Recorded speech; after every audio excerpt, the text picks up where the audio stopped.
Synchronizace? Nice. Tak. Teď si můžeme povyměňovat záběry. To je super. Vytradujeme záběry, jo, mezi sebou. Takže lidi, Šimon, teď chceš si to teda natočit? Ano, jdeme hezky do téhle nádherné opuštěné školy. Ale tam nejdem. Tak kam jdeme? Jdeme na druhou stranu, budeme tam někoho sledovat. Šimon, vy tam chce, to je jeho video. Ale my jenom...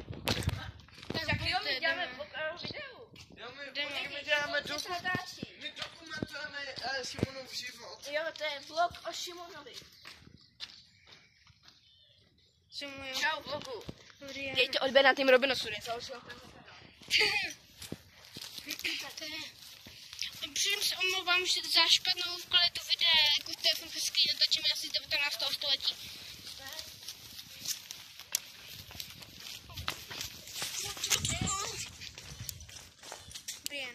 Žijem.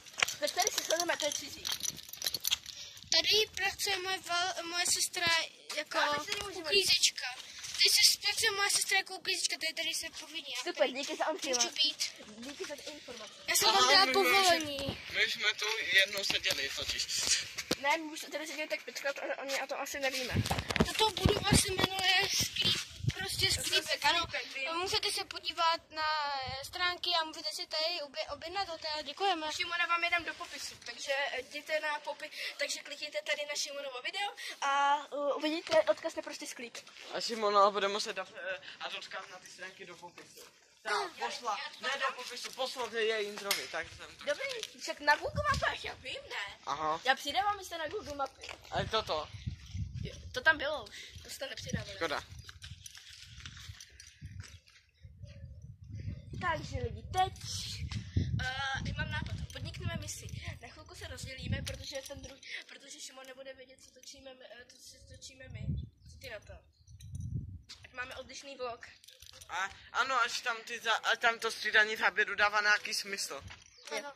Takže... No, takže Šimon my dva... Šimon, ať se kam chce, my můžeme jít tam třeba. No, tak my dva já bych šel tam intro. Tak, proč se rozdíme na a taky máš ten mobil? Ale když budu natáčet ano, tak už to bude míchanice. To nevadí. Jo. Udělej, klidně nahráme. Počkej, tak ale musím klidně nahráme, já to nějak sestříhám, ale možná to vyjde na příští rok. Počkej, tak ale musíme provést další synchronizaci. Lidi, provádíme synchronizaci. A